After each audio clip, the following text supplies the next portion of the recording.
Interrupting our regular programming in order to bring you breaking news about the humanitarian flotilla that was bound for Gaza. It has reportedly been the scene of deadly clashes with Israeli soldiers.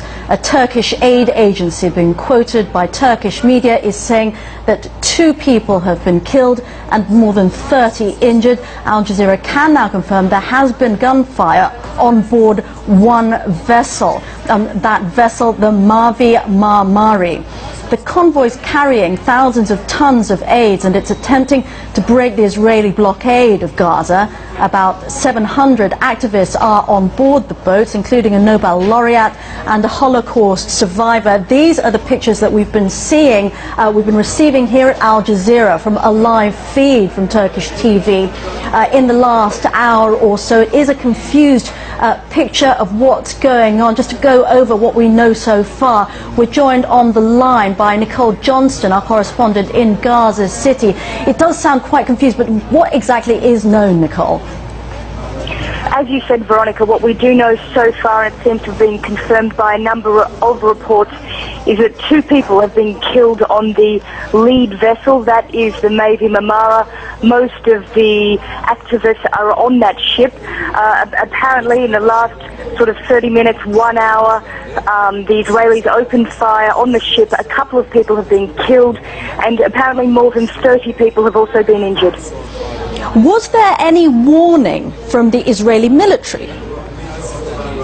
Overnight, from what we hear from our correspondent who is on the ship, is that the Israelis actually contacted the ship's captain, and that was at around 20 GMT. He asked him to identify himself and say where the ship was headed. After that, a couple of Israeli naval vessels actually flanked the flotilla from a distance, and an aircraft had been flying overhead. So it had certainly been building up the momentum towards a confrontation. Exactly how much notice they had about what appears to have been an attack, we don't know at this stage.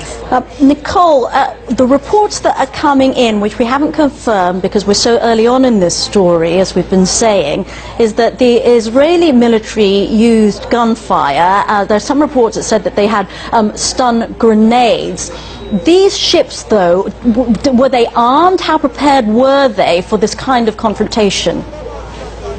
No, they weren't prepared, and they certainly weren't armed from what we've been told. For the last few days, they've made it very clear that there were no weapons on this ship, that it was completely a humanitarian aid ship with activists, some supplies. The entire flotilla is carrying 10,000 tons of goods for the people of Gaza, construction materials, cement, kit fabric, homes.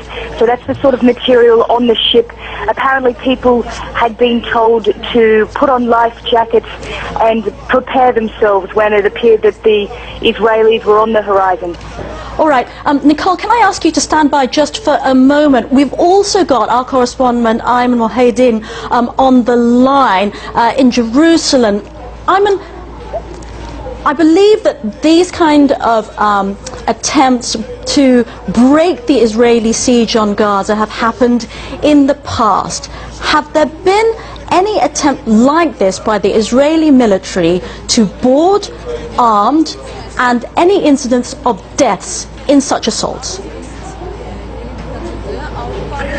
Well, there have over the past 3 years that the siege has been roughly in place, so attempts by international activists and others to carry out such missions, if you will, to attempt to break the siege. And it has happened both by land and previously by sea. By far, those who have attempted to come by sea have been much smaller in size. This is the largest both in quantity and in number of participants. The previous attempts to enter Gaza by sea have been organized by activists and have varied. There have been results, to many people's surprise, the first time that the attempt to enter Gaza was successful. This was several attempts ago, and there have been times where vessels have been diverted by the Israeli Navy once into Lebanon and other times. So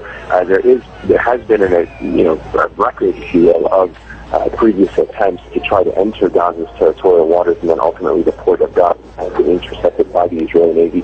But there have been also times where these ships were allowed to enter. Now, certainly this has been the most significant of developments, both in terms of the size of the Gaza Freedom Flotilla, more than nearly 6 vessels that at least participate in this, at least as we understand. So, and the involvement of Israeli troops in the run-up to this particular raid, if you will, had been circulating for some time. So the Israeli military made very clear in advance that it would prevent the ship from entering Gaza's territorial waters.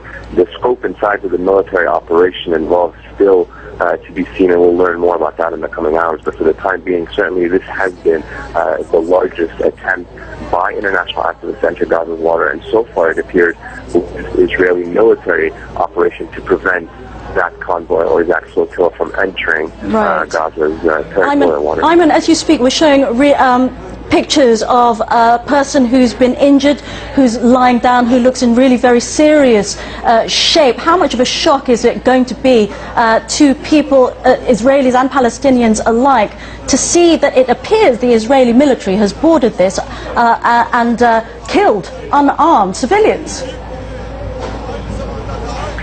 Well, in the coming hours, it will certainly emerge exactly how this unfolded. It will come to a great deal of surprise of many who have been following this very closely, who have been seeing the images and the reports from the activists who are boarding, that indeed all of the images of the activists on board those ships were indeed very civilian in nature and peaceful. There was all the images that we've been seeing clearly show that the majority of content on the been civilian in nature, food supplies, medical supplies, and what have you. So it will come as a great surprise to many in Israel and around the international community what could have possibly led to this type of confrontation, the type of force that the Israeli military used to get on board the ship. Now, what we do know from the Israeli military is that indeed there was an attempt to communicate with the ship and tell the ship to turn around or enter the port of Ashdod to dock, and that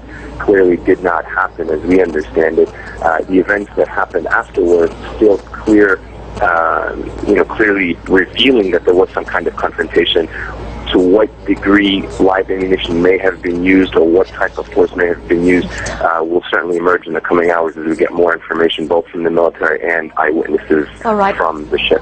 All right, Ayman Mohyeddin on the line from Jerusalem. I'm going to ask you to stand by as well as this unfolds. Just to remind viewers, we're watching breaking news and the first pictures from that humanitarian flotilla that was bound for Gaza in an attempt to break the Israeli siege on Gaza. It has apparently been attacked. The reports from a Turkish aid agency quoted by the Turkish media are that Israeli military boarded the ship and that 2 people were killed in the ensuing confrontation. At least 30 are reported to have been injured. The situation is very confused. We're getting reports from the boat, but we're trying to sort through the various sources of information. But that, as far as we know, is the situation.